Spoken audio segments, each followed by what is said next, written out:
Okay students, law of motion में आज हम रॉकेट के बारे में पढ़ेंगे। इस टॉपिक को हम वेरिएबल मास टॉपिक भी बोल सकते हैं, क्योंकि इससे पहले हमने जितना भी कंजर्वेशन ऑफ मोमेंटम वगैरह सब पढ़ा है, एनर्जी मोमेंटम, एनर्जी कंजर्वेशन, उन सब में मास कांस्टेंट रहता था, ठीक है। लेकिन रॉकेट में क्या होता है कि जैसे ही रॉकेट इग्नाइट होता है, ऑन होता है और उड़ता है जूम, तो रॉकेट के अंदर का जो फ्यूल होता है वो गैस के फॉर्म में बाहर निकलता है, ठीक है। तो जैसे जैसे फ्यूल जल के बाहर निकलता जाता है वैसे अंदर फ्यूल का वेट कम होता जाता है, तो रॉकेट का वेट ओवरऑल कम होता जाता है। जैसे जैसे रॉकेट ऊपर जाएगा उसका वेट मास कम होता जाएगा, इसलिए इस टॉपिक को हम वेरिएबल मास भी बोल सकते हैं। It's a very easy concept, ज्यादा टेंशन लेने की जरूरत नहीं है। देखो, दो चीजें खास ध्यान रखनी है। क्या कि मास वेरिएबल रॉकेट है तो सिर्फ बाहर निकल रहा है, लेकिन कुछ ऑब्जेक्ट ऐसे होते हैं जिसके अंदर मास बार बार जा रहा है, ठीक है, तो वो भी है तो वेरिएबल मास का कंसेप्ट, यही चीजें आएंगी उसमें भी, ठीक है। अब होता क्या एक्चुअली, ये रहा रॉकेट। देखो, रॉकेट से पहले हम मास को समझ लेते हैं। जैसे ये रहा इतना सारा मास, इसको हम समझ लेते हैं m, ठीक है, ये इतना सारा मास है। अब हुआ क्या, इसमें से थोड़ा सा ये मास है और इसका स्पीड इधर है v, समझ लो इधर v स्पीड से जा रहा है ऊपर की तरफ, ओके। अब इसमें से थोड़ा सा मास निकल गया, while this mass is in motion, a little portion of mass is releasing from this entire mass. Suppose वो जो भी निकला वो इतना सा मास निकला है, ठीक है, तो उसका भी तो कुछ होगा ना, dm मास स्मॉल है इसलिए हम उसको dm नाम देते हैं। तो ये जो रिमेनिंग है वो क्या होगा, वो होगा m माइनस dm, ये हो गया रिमेनिंग मास। अब इसके निकलने से इसकी स्पीड पे फर्क पड़ता है? यस, डेफिनेटली पड़ता है। हम जानते हैं Newton third law, action reaction. ये मास नीचे की तरफ निकला है तो ऊपर की तरफ उतना ही धक्का इसको मिलेगा, ठीक है। तो सपोज इस मास के नीचे निकलने की वजह से ऊपर जो एक्स्ट्रा धक्का, एक्स्ट्रा फोर्स, एक्स्ट्रा थर्स्ट लगा, वो है dv, इतना स्पीड आया। और v स्पीड तो पहले से ही था इसका, मतलब अब टोटल स्पीड क्या होगा, v प्लस dv। समझा कि नहीं समझा? पक्का? ओके। अब थोड़ा और गौर से देख, शांति से देख इसको। ये जो मास निकला है इसका रिलेटिव वेलोसिटी, इसका एक्चुअली इसका टोटल स्पीड क्या होगा पता है, v relative plus v plus dv। ये चीज बच्चों को कंफ्यूज करती है। ये जो थोड़ा सा मास निकला है सर, उसका रिलेटिव स्पीड आप इतना सारा ले लो, v relative plus v plus dv। Actually बात क्या है, जैसे हम लोग किसी ट्रेन के अंदर बैठे हैं, train is moving with the speed of 100, तो obviously we have also speed of 100 with respect to someone else. हम अपने आप के रिस्पेक्ट में तो हमको लगता है हम तो बैठे शांति से भाई, हमको तो लगता है मैं तो कहां भाग रहा हूं भाई, मेरा तो स्पीड 0 है। लेकिन जो ट्रेन के बाहर खड़ा है उसके रिस्पेक्ट में हमको क्या लगेगा, वो सर तो देख 100 की स्पीड से जा रहे हैं, है ना ट्रेन की सर। तो हम जिस फ्रेम में बैठे हैं उतना स्पीड तो हमारे अंदर होता ही है किसी के रिलेट में, ठीक है। अब हम जैसे ही ट्रेन के अंदर से कुछ भी उसके डायरेक्शन में या अपोजिट डायरेक्शन में हम कूदते हैं, तो ऑब्वियसली वो जो जिस स्पीड में है हम, वो तो है ही हमारे अंदर, और हमारे कूदने से जो एडिशनल स्पीड आया वो भी प्लस होता है ना। हाँ, तो ये रहा पूरा कंसेप्ट। ये जो मास जिस फ्रेम के अंदर बैठा था उस फ्रेम को तो इतना स्पीड है ही, प्लस ये खुद भी निकल रहा है बाहर तो उसका स्पीड भी प्लस होता है, मतलब टोटल इतना स्पीड होगा इसका। ये स्पीड का ही कंसेप्ट है। नहीं समझ में आया तो कॉल करके पूछ लेना, ओके। चलो अब यहां पे कंजर्वेशन ऑफ मोमेंटम लगाते हैं, इट्स एन इजी कॉन्सेप्ट। चलो स्टार्ट। कंजर्वेशन ऑफ मोमेंटम इस सीन में कैसे लगेगा, चलो देखते हैं। कंजर्वेशन ऑफ मोमेंटम क्या होता है, P initial is equal to P final. Initial में ये सीन था mv, ठीक है। फाइनल में क्या है, दो ऑब्जेक्ट है, ये है और एक ये है। इसका क्या होगा, मास इंटू स्पीड प्लस इसका क्या होगा, मास इंटू स्पीड। अब इसका मास और इसका स्पीड ये रहा, m माइनस dm, और स्पीड है v प्लस dv। इसका मास है dm और स्पीड है v relative plus v plus v dv। अब इसको सॉल्व करते चलो। फटाफट इसको अंदर मल्टीप्लाई करो, mv प्लस mdv, फिर इसको इधर मल्टीप्लाई करो, minus dm into v minus dm into dv, plus इसको यहां पे मल्टीप्लाई करो, dm into v relative plus dm into v plus dm into dv। अब देखो dm dv cancel, minus dm v ये कैंसिल, mv कैंसिल, तो सिर्फ ये दो टर्म रह जाते हैं अपने पास, तो एक को सामने डाल दो। So mdv is equal to minus v relative dm। आया ये कंसेप्ट। अब इसको डिवाइड बाई dt कर दो, both side divide by dt किया, तो ये जो टर्म है, अच्छा एक काम कर, m को अंदर डाल दे तो थोड़ा और समझ में आएगा। V relative dm by dt, actually ये माइनस है ना, इसके साथ लगना चाहिए, क्यों? ये क्या है? रेट ऑफ मास डिक्रीजिंग, जो बाहर गैस निकल रहा है बाहर, उसका मास तो कम होता जा रहा है ना, रॉकेट के अंदर से मास कम हो रहा है, मास कम हो रहा है इसलिए माइनस इसके साथ शूट करेगा, ठीक है। अब ये क्या हो गया? P, अब ये dp बाई dt म्हणजे हो गया F, इसको बोलते हैं थ्रस्ट। ये रॉकेट पे इतना थ्रस्ट लगेगा, minus v relative dm by dt उसका। ओके, हमने देखा रॉकेट पे इतना थर्स्ट लगता है, लेकिन सिर्फ एक थर्स्ट फोर्स ही नहीं है। थर्स्ट मीन समझता है ना, न्यूटन थर्ड लॉ, रॉकेट के अंदर से जो गैस निकल रहा है वो सीधा ही जमीन पे से धमाक से पटकेगा, तो जमीन रॉकेट को ऊपर। ये हम थर्स्ट घर पे भी फील कर सकते हैं। तू दीवार को धक्का मार, दीवार को तू यूं धक्का मारेगा लेकिन खुद पीछे ही से रखेगा, है ना। तो तेरे अंदर से जो निकला ये एक्शन, ये उसका एक्शन रिएक्शन, तो रॉकेट को भी थ्रस्ट लगता है, ठीक है। अब थ्रस्ट के साथ एक और चीज लगती है, रॉकेट का वेट। तो वेट जो होता है रॉकेट का, वो हम ले लेते हैं mg। चाहे जो थ्रस्ट है वो अपवर्ड डायरेक्शन में लगता है, वेट डाउनवर्ड डायरेक्शन में लगता है। तो रॉकेट पे नेट फोर्स क्या होता है? रॉकेट पे नेट फोर्स होगा थ्रस्ट माइनस वेट। थ्रस्ट हो गया v relative minus dm by dt। अभी थोड़ा स्पीड आएगा, मैथमेटिक्स है, mg, ओके, ठीक है। ये हो गया F नेट।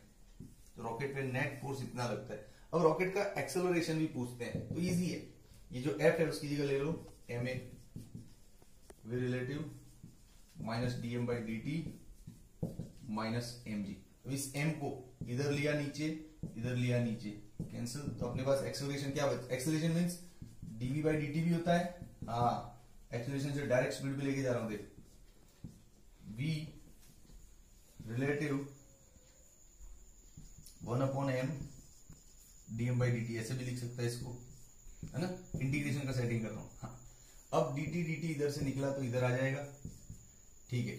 फाइनली अपने पास बचता है dv is equal to v relative minus 1/m dm minus g dt। अब बोथ साइड इंटीग्रेशन दे दे, तेरा काम हो जाएगा। अब इसमें इंटीग्रेशन में लिमिट क्या होगा? u से v। इसमें लिमिट होगा, पहले टोटल मास इतना था, at that instant when we are starting to calculate the mass is m, और टाइम है 0 से t, initial speed final speed. उसको सॉल्व करते हैं, चलो। v u2v, फिर 1/m का ln m, but there is a minus, so limit will m0 to m minus g t 0 to t। Please settle this। v relative speed आएगा भाई, limit रख दे, minus को इधर रहने दे थोड़ी देर, ln m minus ln m 0 minus G D, चल v minus u minus v relative. अब ये माइनस होता है तो पता है डिवाइड होता है, इतना हाई लेवल कॉन्सेप्ट पढ़ रहा है तो माइनस प्लस कहां सीखा रे बेटा, दे दो, चल ठीक है। अब एक और चीज है, इस माइनस को सेटल कर तो ये उल्टा हो जाएगा, अंदर m0 बाई m हो जाएगा माइनस जी टी। ये आ गया रॉकेट का स्पीड का फॉर्मूला। लेकिन समझ, हमारी बुक में जनरली रॉकेट का इनिशियल स्पीड 0 लिया जाता है, और मान ले हम ग्रेविटी की इफेक्ट को निग्लेक्ट करते हैं, मान ले ग्रेविटी की इफेक्ट को निग्लेक्ट करते हैं तो फॉर्मूला चेंज हो जाएगा, तो ये 0 हो जाएगा, ये 0 हो जाएगा। तो ये जो है रॉकेट की मैक्सिमम स्पीड का एक और नया फॉर्मूला मिल जाएगा, जो एग्जाम्स में पूछते हैं। हमको ग्रेविटेशन को निग्लेक्ट करना है, इनिशियल स्पीड, हमारा रॉकेट इनिशियली रुका हुआ होता है जमीन पे, तो उसको भी 0 ले सकते हैं। ये फॉर्मूला बिठा लेना दिमाग में, बहुत काम आएगा। डन। ओके, रॉकेट का जो भी थियरी पढ़ा अपन ने, उसका थोड़ा प्रैक्टिस करते हैं। 3 सम्स है, 1 2 and 3। Let's do it. Easy है, सम्स इजी आपको। A rocket arranged vertically having total mass with fuel is 10,000 kg। जैसे जैसे पढ़ते जाओ वैसे ड्राइंग करते जाओ। इमेजिनेशन, ऑब्जर्वेशन फिजिक्स में तगड़ा होना चाहिए। ये रॉकेट है, समझ ले। थोड़ा ड्रॉ करने का ना रॉकेट मजा आता है। अपनी ड्राइंग पे अपने को हंसना आता है कभी कभी। ये रॉकेट है, तू समझ ले रॉकेट ही है, ठीक है। रॉकेट लिख दिया ना तो ये रॉकेट होते। चल, टोटल मास 10,000 kg। रॉकेट के टोटल मास को m नोट से हमने थियरी में बताया था। m note means total mass with fuel. Total mass 10,000 kg, ठीक है। And gas ejected with velocity 108 into 10⁻² kilometre per hour. Gas का इजेक्टेड मतलब रिलेटिव वेलोसिटी क्या है? 108 इंटू 10⁻² किलोमीटर पर आवर। पहले 10 किलोमीटर को हटाओ यहां से, तो हम जानते हैं 5/18 डायरेक्ट। 18 6 जा होगा ये 30 into 10⁻² means 3000 metre per second. Done. चलो फिर देखो, if the rate of combustion is 50 kg per second. तो गौर से देखिए, 50 kg per second. kg means mass, second means time. मतलब ये dm/dt है, रेट ऑफ इजेक्टिंग मास है, rate of decreasing of mass है। Then what is the initial acceleration? Acceleration पता करना है अभी तो डेटा एक ही फॉर्मूला है। एक्सेलरेशन आएगा फोर्स में। रॉकेट पे जो थर्स्ट फोर्स होता है वो हम जानते हैं, F thrust is equals to V relative dm/dt। बस यही फॉर्मूला है। अच्छा, वो दूसरा भी है मैक्सिमम स्पीड वाला, लेकिन उस पर पूछा नहीं इधर। अच्छा, इस F की जगह हम क्या ले ले? मास ले ले। चलो, V रिलेटिव dm/dt। अब से वैल्यू रख, एक्सेलरेशन मिल जाएगा। इसका वैल्यू क्या है? 10,000 इंटू एक्सेलरेशन। रिलेटिव स्पीड क्या है इसका? 3000। dm/dt क्या है? 50। ठीक है, अब देख तेरा आंसर आ जाएगा। ओके, और ये देख ले, यहाँ पे जल्दी नहीं हुई ना, पोज कर। 27 नंबर का देख। अभी 24 27 क्या है? अरे भाई, आपको जो गुजरात गवर्नमेंट का क्वेश्चन बैंक जो दिया था आपको प्रैक्टिस के लिए, ये उसी के सम्स है ना जो आपने कमेंट्स में या मैसेज में मुझे भेजे थे। तो उस कैटेगरी का 27 number. Mass of rocket and it's fuel is 2000 kg and 18,000 kg। देख ले भाई, रॉकेट का 2000 और फ्यूल का 18,000, मतलब टोटल मास क्या हो गया? 20,000 किलो। अपने को टोटल मास से ही जाना है। ये हो गया इसका टोटल मास, ठीक है। Then speed of gas ejected with respect to the surface is 7।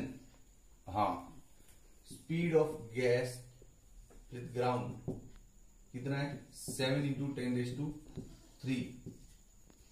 And speed of rocket with respect to ground is 6 into 10⁻³ speed of rocket with respect to ground is 6 into 10⁻³ metre per second. ये सबसे पहले problem ये हो गया। कैसे? ये तेरा rocket है, देख समझना है इसको। ये रॉकेट है, ठीक है। रॉकेट का ग्राउंड के रिस्पेक्ट में रॉकेट 6 की स्पीड से जा रहा है, ठीक है। और इसी ग्राउंड के रिस्पेक्ट में वो जो गैस निकल रहा है बाहर, वो 7 की स्पीड से जा रहा है। तो रॉकेट का फाइनल स्पीड 1 होना चाहिए। 7 - 6 1। रिलेटिव स्पीड समझ में आता है ना कि नहीं आता है? ओके, तो V relative is 7 - 6 1 into 10⁻³ common metre per second. ये हो गया इसका रिलेटिव स्पीड। इसका ड्राइंग समझना है तो देख समझाता हूं। रिलेटिव स्पीड का फॉर्मूला क्या है, आराम से समझ। Velocity of rocket with respect to gas is equal to velocity of rocket minus velocity of gas. अब रॉकेट का वेलोसिटी ग्राउंड के रिस्पेक्ट में, गैस का भी ग्राउंड के रिस्पेक्ट में। हमने टेक्स्ट बुक में पढ़ा है कि ग्राउंड न लिखे तो भी चलता है, उस ग्राउंड के रिस्पेक्ट में होता है। रॉकेट है 6 इंटू 10⁻³ और गैस है 7 इंटू 10⁻³ माइनस हो गया ना -1, माइनस क्यों आया आंसर में, अपोजिट डायरेक्शन, क्लियर, ओके। अब सीधा फॉर्मूला ठोकना, इधर देखो, find the maximum speed of rocket, maximum speed of rocket, v max का फॉर्मूला भी अपन ने बनाया था, वी रिलेटिव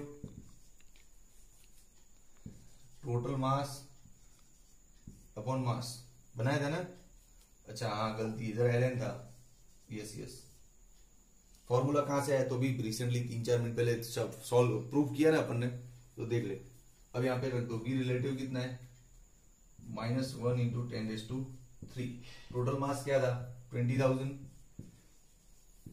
और ये क्या मास है, क्या मास है ये, पोज कर, ये हो गया रॉकेट का मास, ये हो गया रॉकेट का मास 2000। अबे एलन क्यों भूल जाते रे बार बार, हाँ एक्चुअली हम उसको याद नहीं रखना चाहते चलो ये हो गया ln 10, ln 10 का वैल्यू तो जानते हैं हम 2.303 हो गया ना, 2. ये मीटर है, इसको हटा दे kilometre, answer pose.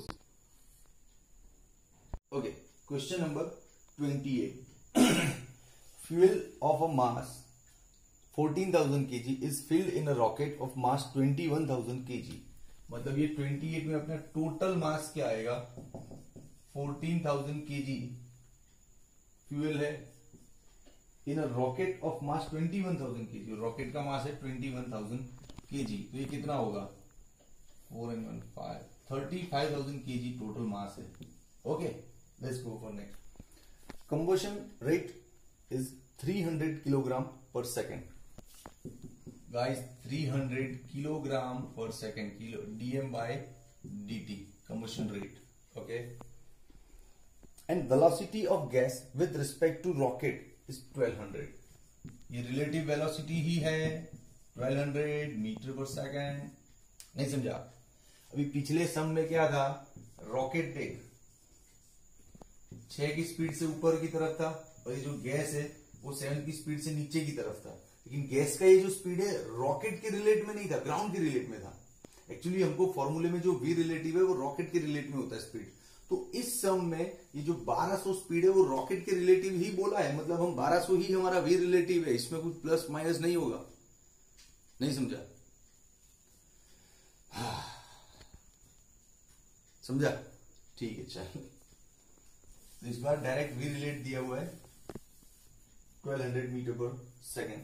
Then find the resultant force acting on a rocket. Easy है, resultant force है तो F net, तो रॉकेट पे 2 टाइप का फोर्स लगता है भाई, ये थर्स्ट ऊपर लेके जाता है इसको धक्का, और इसका मास वेट इसको नीचे लाता है, तो नेट फोर्स क्या होगा F थर्स्ट माइनस mg।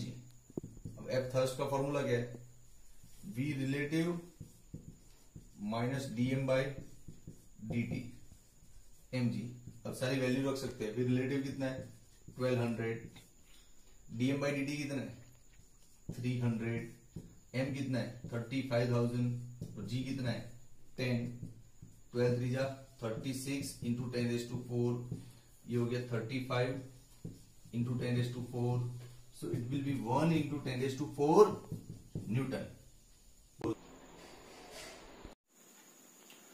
अभी रॉकेट पे हमने देखा प्रॉब्लम्स, उसमें थोड़ा और टफ प्रॉब्लम्स भी हो सकते हैं, लेकिन अब वो देखो अलग अलग बुक्स करो, रॉकेट के और भी टफ सम्स मिलते हैं तो मुझे भेजो, I will send you the solutions, ठीक है। अब हम रॉकेट के साथ उसके जैसा ही फोर्स पे बेस्ड टॉपिक देख रहे हैं, कन्वेयर बेल्ट। कन्वेयर बेल्ट के भी सम्स पूछे गए हैं नेशनल एग्जाम्स में, देखते हैं 2-3 सम्स, अच्छा समझ में आएगा। चलो, कन्वेयर बेल्ट का कॉन्सेप्ट ये है, ये ऐसा 2 पुली लगा होता है, इधर जैसे पुली होता है, और इसके अंदर होता है मोटर, वो मोटर ऐसे घूमता है ना, ऐसे मोटर घूमता है तो ये बेल्ट भी घूमता है, ऐसे ये बेल्ट भी घूमता है, ठीक है, ओके। वो टेंशन नहीं है, टेंशन ये है कि जब इस बेल्ट के ऊपर कुछ मटेरियल गिरता है, जब बेल्ट के ऊपर कुछ मटेरियल गिरता है, जैसे कुछ बॉक्स बारी बारी से गिर रहे हैं, ये पैकेजिंग प्लांट, बॉटलिंग प्लांट वगैरह होते हैं ना बड़ी बड़ी फैक्ट्री में, इससे बेल्ट लगे होते हैं, इसके ऊपर बॉक्स गिरते जाते हैं, पैकिंग होते जाते हैं, ठीक है। तो जब बॉक्स गिरता है तो वो इसके ऊपर इतना फोर्स क्रिएट करता है, dp by dt, d by dt mv। अब हम जनरली ये जो बेल्ट है इसका स्पीड कांस्टेंट रखना चाहते हैं, तो v अपना कांस्टेंट रखना चाहेंगे, तो dm बाई dt। अच्छा dm बाई dt क्या है, ये जो fall, the object falling on the belt, the rate of falling of the mass is called dm by dt। तो कन्वेयर बेल्ट में ये formula most of the problems में work करेगा। इसके अलावा एक और सोच सकते हैं थोड़ा सा, क्या बहुत बार क्या होता है कि ये कन्वेयर बेल्ट है, उसके ऊपर ये बॉक्स गिरा, ठीक है, ये आपका पुली लग गया इधर, इस कन्वेयर बेल्ट के ऊपर बॉक्स गिरा। बहुत बार ये होता है कि बॉक्स इस बेल्ट के साथ चिपक के रहता है और साथ में मूव करता है सेम स्पीड से, और बहुत बार ये होता है कि बॉक्स चिपक के नहीं रहता है, बॉक्स का स्पीड अलग होता है, बेल्ट का स्पीड अलग होता है, रिलेटिव स्पीड वाला मामला बन जाता है, ठीक है। तो उसको कैसे पता करेंगे, तो वो भी इजी है। देखो ये बॉक्स का यहाँ पे जो स्टैटिक फ्रिक्शन है, जो इसको पकड़ के रख सकता है, स्टैटिक फ्रिक्शन क्या करता है, ऑब्जेक्ट को चिपका के रखता है सरफेस पे। तेरा फोर्स स्टैटिक फ्रिक्शन से ज्यादा है तो ऑब्जेक्ट हिलेगा। ये तो पढ़ा होगा ना टेक्स्ट बुक में कि जैसे ये कोई बॉक्स है, जमीन पे पड़ा है, हम इसको धक्का मार रहे हैं, जैसे ही हमारा धक्का स्टार्ट हुआ इसका स्टैटिक फ्रिक्शन जाग गया, जैसे ही हमारा फोर्स बढ़ता गया इसका फ्रिक्शन बढ़ता गया, हमारा फोर्स बढ़ता गया इसका फ्रिक्शन बढ़ता गया। लेकिन इसके फ्रिक्शन के बढ़ने का एक लिमिट होता है, उससे ज्यादा नहीं बढ़ेगा। फिर अपन ने फोर्स बढ़ाया तो बॉक्स यहां से मूव करना शुरू कर देता है ना, ये पता है कॉन्सेप्ट, ठीक है। तो जो स्टैटिक फ्रिक्शन इससे ज्यादा है, तो देख अभी तो अपना फोर्स ज्यादा है, देख 4 एरो है और स्टैटिक फ्रिक्शन के 3 है, तो ये मूव करेगा। लेकिन स्टैटिक फ्रिक्शन ज्यादा है अपने फोर्स से, तो ये मूव नहीं करेगा, इधर चिपक के रहेगा, वही ना। हाँ, तो इधर भी वही मामला देखना है कि जो स्टैटिक फ्रिक्शन है वो इस बेल्ट के फोर्स से ज्यादा है, तो ये चिपक के रहेगा और साथ में निकलेगा।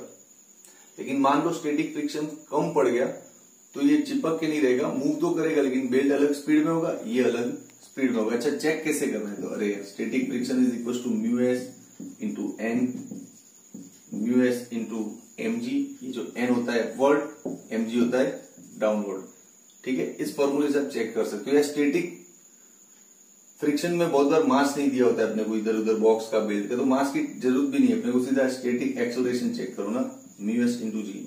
ये अपने इस बेल्ट के एक्सेलरेशन से ज्यादा है तो ही ये अलग स्पीड से जाएगा वरना चिपक के रहेगा।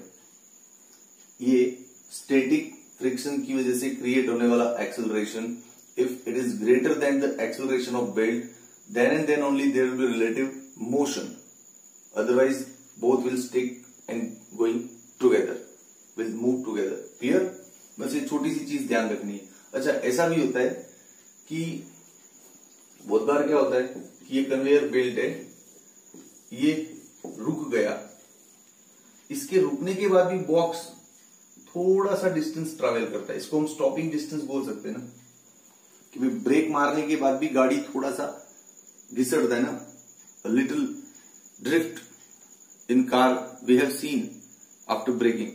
तो ब्रेक लगने के बाद भी बॉक्स थोड़ा सा मूव करता है, तो इस सीन में काइनेटिक फ्रिक्शन वर्क करता है। तो काइनेटिक फ्रिक्शन का एक्सेलरेशन भी हम ऐसे ही चेक कर सकते हैं। देखो ये kinetic friction mu k into g, mu k into N in place of N M G, ये आ गया आपका kinetic acceleration mu k into, कैसे आया, अरे एम ए लेने का ना, एम एम कैंसिल, तो ये आया ना बस। तो ये 3 चीजें हैं। देखो कैमरामैन प्लीज फोकस कर लो इस पे। बेल्ट के मामले में फोर्स ये वर्क करेगा, ऑब्जेक्ट के गिरने से ये फोर्स जनरेट होगा, और इतना फोर्स हमको अप्लाई करना है बेल्ट पे, तो उसका स्पीड बना रहेगा। इतना फोर्स कहां से अप्लाई करेंगे, मोटर लगा होगा ना, मोटर इतना फोर्स जनरेट करेगा।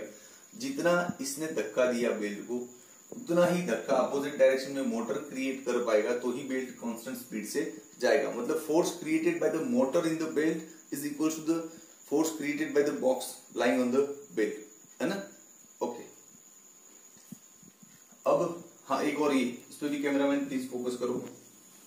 ये मामला होगा तभी रिलेटिव मोशन होगा, वरना ये छोटा पड़ जाएगा तो चिपक के निकलेगा साथ में, ठीक है। तो ये भी देख लो, तो ये तीन चीजें, 1 2 और 3। ओके, तो ये जो कन्वेयर बेल्ट का अपन ने कंसेप्ट समझा, इसको अप्लाई करते हैं यहाँ पे, ठीक है। चलो एक न्यूमेरिकल देखते हैं। Sand is thrown at the rate of 4 kg per second. ये 4 kg पर सेकेंड क्या बनेगा? ये kg means mass, second means time, तो it is our dm/dt। Okay, on a belt moving horizontal, belt horizontal move कर रहा है in a automatic machine. Belt machine में ही लगेगा ना, जहां मोटर वोटर लगा हुआ होगा। How much force is required so that belt is moving with constant velocity. इसका वेलोसिटी कांस्टेंट आपको समझाया था कि ये जो बेल्ट पे पुली लगा होता है, इसके अंदर मोटर होता है, ये जो ऑब्जेक्ट इस पे गिर रहा है, वो ऑब्जेक्ट बेल्ट पे इतना फोर्स क्रिएट करता है, v dm/dt। इतना ही फोर्स अपोजिट डायरेक्शन में मोटर क्रिएट करेगा, तो इसका फोर्स मोटर का फोर्स एक दूसरे को जीरो करेंगे। अच्छा, फोर्स जीरो होगा तो एक्सेलरेशन जीरो होगा, एक्सेलरेशन जीरो होगा तो वेलोसिटी कांस्टेंट मेंटेन होगा। तो वेलोसिटी कभी भी कांस्टेंट मेंटेन करना है तो जितना फोर्स सिस्टम पे लग रहा है उतना फोर्स सिस्टम देगा। In that case velocity will remain constant. समझ में आ रहा है ना? ओके, तो इतना ही फोर्स जनरेट करना है तो हो जाएगा ना। v कितना है? 5, rate of mass falling 4, it's 20 newton. Very easy sum, आपको समझा ना? पक्का? देख फिर से बोल ही देता हूं, आदत है, टीचर की आदत होती है बोलने की ज्यादा। टीचर को हमेशा ये डाउट रहता है अपने अंदर कि मेरे को तो आता है, अच्छे से आता है, तरीके से आता है, डिटेल में समझ में आता है, लेकिन क्या मेरे बच्चे को आ रहा है कि वो सिर्फ हाँ हाँ बोल रहा है, या तो घर जाके उसको ये सारी चीजें दिमाग में नाचेगी। ये जनरली टीचर को थोड़ा टेंशन होता है, उस वजह से टीचर एक ही चीज को बार बार रिपीट करना चाहता है ताकि बच्चा कहीं भी कच्चा न रह जाए, ठीक है। बस, तो अब इसमें ज्यादा कुछ बोल नहीं पाऊंगा, ये मुझे तो इतना ही समझ में आता है सिंपल कि ये कोई सिस्टम है, ठीक है, इसका स्पीड कांस्टेंट रखना है। स्पीड कांस्टेंट म्हणजे नो चेंज इन स्पीड। अच्छा, स्पीड में चेंज नहीं है, that means acceleration zero. Acceleration zero क्यों? डेफिनेशन था ना कि change in speed per unit time is acceleration. Change in speed per unit time is acceleration. Speed में जो चेंज हो रहा है दैट लीड्स टू एक्सेलरेशन, उसकी वजह से एक्सेलरेशन बनता है। लेकिन स्पीड में चेंज ही नहीं होने देना है, मतलब एक्सेलरेशन जीरो करना है। एक्सेलरेशन जीरो करना है तो नेट फोर्स जीरो करना है। अच्छा, नेट फोर्स जीरो कैसे होगा? इस पे कोई इधर से 10 न्यूटन कर रहे हैं तो इसको भी इधर से 10 न्यूटन देना पड़ेगा ना, तब जाके नेट फोर्स क्या होगा? 10 - 10 जीरो। समझा? तो बेल्ट वाले केस में सेम है, वो बॉक्स ने बेल्ट पे इतना फोर्स क्रिएट किया v dm/dt, तो इसके अंदर जो पुली में मोटर लगा है उसको भी इतना ही फोर्स जनरेट करना पड़ेगा, v dm/dt। So we take the same formula for motor and we can take the same formula for box, इसलिए इस फॉर्मूले से हमने काम किया। क्लियर? ओके, अब देखो, ओके, अब देख नेक्स्ट प्रॉब्लम, वो भी इजी है। An object is falling with constant rate on a upper part of conveyor belt. Same problem, ये रहा कन्वेयर बेल्ट, ये उसका पुली उली लगा ले, मोटर लगा ले, घूमेगा मस्त चकाचक। ओके, कन्वेयर बेल्ट, उसके अपर पार्ट में एक ऑब्जेक्ट गिर रहा है, फॉल कर रहा है, तो ऑब्वियसली ये इतना फोर्स जनरेट करेगा dm/dt। अब इस बेल्ट को स्पीड कांस्टेंट रखना है, इसकी मोटर को इतना ही फोर्स अगेंस्ट क्रिएट करना पड़ेगा, मतलब फोर्स का ये फॉर्मूला इस मामले में चल सकता है। आगे बढ़, the force required to move it with constant speed of 3। हाँ, कांस्टेंट रखना है ना स्पीड, तो ये वाला केस है।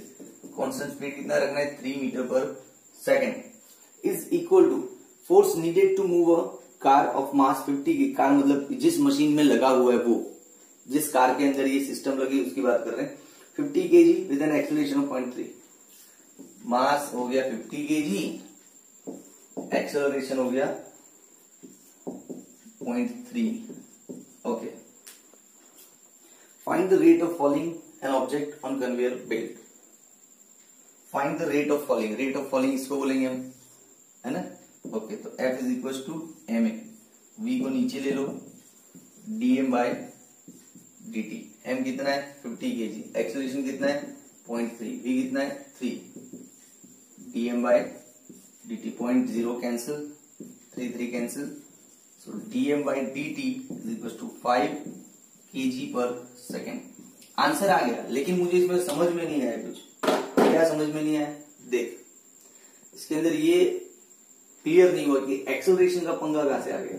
अपन तो स्पीड कांस्टेंट रखना चाहते हैं, तो एक्सेलरेट हो रहा है तो स्पीड कांस्टेंट कैसे रहेगा? कंफ्यूजिंग नहीं है, बहुत क्लियर फिजिक्स है, आराम से सोचो। ये जो ऑब्जेक्ट गिर रहा है वो ऐसा तो नहीं कि एक बार गिरा और फिर नहीं गिर रहा है। ऑब्जेक्ट कंटिन्यूसली गिर रहा है कि नहीं? तो ऑब्जेक्ट कंटिन्यूसली फोर्स क्रिएट कर रहा है, एक्सेलरेट करने की ट्राई कर रहा है, ठीक है। तो अंदर जो मोटर लगा है उसको भी उतना ही फोर्स जनरेट करने के लिए अपने आप को और एक्सेलरेट करना पड़ेगा, रूम रूम और एक्सेलरेट होगा। तो मोटर का एक्सेलरेशन और उसका फॉलिंग का एक्सेलरेशन जब मैच होगा तब दोनों का ये मामला जमता है, समझा? तो ये जो एक्सेलरेट हो रहा है ये कन्वेयर बेल्ट एक्सेलरेट नहीं हो रहा है, उसके अंदर का मोटर एक्सेलरेट कर रहा है उसको, ताकि वो उतना ही फोर्स अगेंस्ट में जनरेट कर पाए। डन? ओके, अभी नेक्स्ट इसको मिटाएंगे पहले। ओके, अभी देख next, water fills at the rate of 0.3 kg per second, 0.3 kg per second, it's dm by dt। Done? आगे बढ़ो। In wagons of good strain by its engine its 30 newton, then find the constant speed. Force दिया है 30 Newton और constant speed पता करना है। अब क्या सिखाऊं इसमें यार? F is equal to v dm by dt, values रख, आंसर ले और घर जा। v is equal to 100 metre per second. Done?